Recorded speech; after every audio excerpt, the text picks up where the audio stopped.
快3将于9月27号的 Connect 大会做一次全面的官宣发布会，而它的实际发售日不出意外会是在10月10号。虽然之前亚马逊网站就已经给出了这个日期，但终归是不够确定。而这次的信息是来自韩国国内的 Meta Quest 代理商 SK 电讯所确认的时间，可信度比较高。根据韩国媒体14日的报道，SK 电讯已经与 Meta 公司签署了 Meta Quest 3的韩国独家经销协议，一些韩国经销商已经开始预定，确保能在10月10号全球发布的同一天在韩国拿到 Meta Quest 3。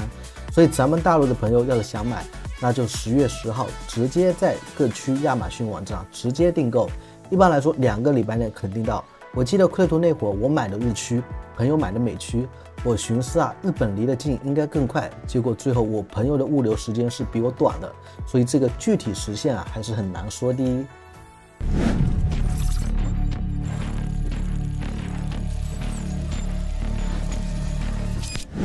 VR 是虚拟的，但体验是真实的。大家好，欢迎来到本期的 VR 速递，我是老朋友翟老师。临近Quest 3发布的窗口期，VR 游戏的消息也开始密集起来。VR 忍者潜行动作游戏《懒罪恶之城》剪辑版发布了全新的实机预告，并宣布将于11月17号在 PSVR2、Steam VR 和Quest 2上架。游戏大致信息呢，之前我已经给大家介绍过了，这次就不重复赘述了。因为真正值得大家关注的是，这个游戏的Quest 3版本是 Coming Soon，并不是随Quest 2机型定在同一天的11月17号。听上去是不是有些奇怪老实说，从技术层面来看，作为同设备平台的同款 VR 游戏，完全没有理由是让性能更好的机型这边更迟上架。按常理来说，往往都是性能差的那一代机型才需要等待优化嘛。而且这游戏肯定一早就是以Quest 2的机能为标准去做移植的，Quest 3完全不用担心运行的问题。不知道是不是跟行尸走肉圣徒与罪人加强版一样，他们想要为Quest 3专门做一些游戏方面的更新提升，毕竟这2款游戏都是 Skydance 出品的嘛。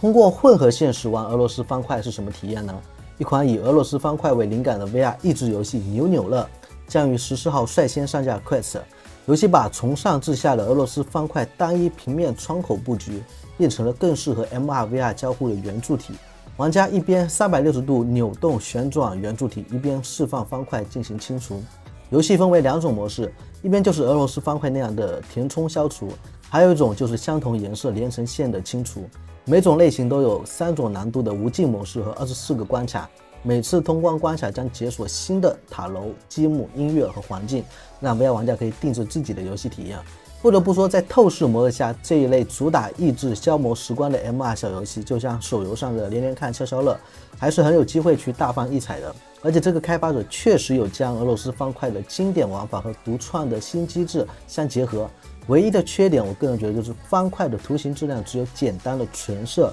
如果能够让这些方块的着色效果再加点照明或者阴影，用上更真实的材质，游戏体验上还能更上一层楼。Fast Travel 作为 VR 游戏制作和发行的老牌厂商也是冷不丁的新宣布了一个预计24年上架的新作《外星迷藏》。这是一个以道具变身躲猫猫玩法为灵感所制作的 VR 多人游戏。只不过《外星迷藏》里不是道具变身，而是要求 VR 玩家摆出人类的姿势以躲过追捕。游戏设定在一个缤纷的世界，人类已经全部被冻住，一些能够脱离时间的人类特工为了拯救世界来猎杀外星人。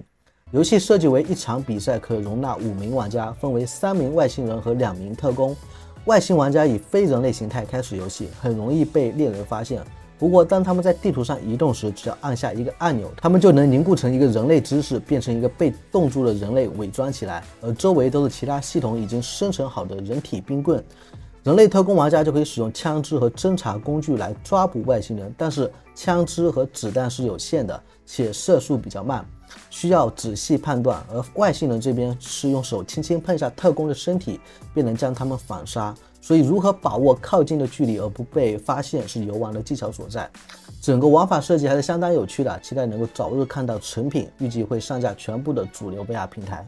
NFL 官方授权的 VR 橄榄球游戏 NFL 职业世纪官宣了系列的第2部，对比首作，续作终于增加了玩家翘首企盼的多人模式。这个增强了多人自由游戏功能，支持你跟其他 VR 玩家一起练习接球和传球技巧，而且全方位改进了传球手感和 AI 球员的移动逻辑，让情报和接球显得更加准确。并对游戏的更衣室场景做了翻新。在全新的职业生涯模式里， VR 玩家可以玩多个赛季的赛程，而不是只拿一轮的超级碗。现在 VR 玩家的职业生涯中还会获得评分，当准确率或者比赛效率提高时，就可以解锁更多的战术和能力。同时，你跟 AI 队友们也开始有了互动，赛后你可以跟他们击掌欢呼，比赛时在边线给他们加油，也能提高他们在场上的能力。总的来说，续作越发完善了像 2K 系列那样的一个完整的体育游戏。游戏将于9月28号，也就是快3发布的当天登陆 Meta 快车平台的 Steam VR， 估计美国本土的快车玩家会非常喜欢这款游戏。最后，就在21年发行的 PC VR 游戏 Down and Out 今天登陆 PSVR 2， 并同步移植上架 Meta 快车2。这是一款 VR 街头格斗游戏，玩家将扮演一名刚出道的流浪拳手，渴望在街头证明自己的实力。游戏的机制是直观实时的战斗系统，试图将自由式格斗与无缝开放的世界探索结合在一起。所以玩家可以选择跟随任务游玩，不停地跟成群结队的凶恶流氓打斗，也可以探索城市的每个角落，在战斗之余当一名街溜子，在城市中散步或者骑自行车，喂养可爱的流浪狗，顺便打篮球。不过游戏当年上线的时候评价是比较一般的，这次更新改进了动作出拳的手感，增加了对手是否被玩家击中或者格挡的标识显示，改进了 NPC 的打斗动画，并可以对玩家的动作做出不同的反应。同时对 VR 玩家新加了愤怒值和终极技能，通过成功格挡增加愤怒值，释放一定的怒气，可以增加伤害和进入瞬时的无敌状态。不过这个更新版的实际体验如何，还是有待大家检验的。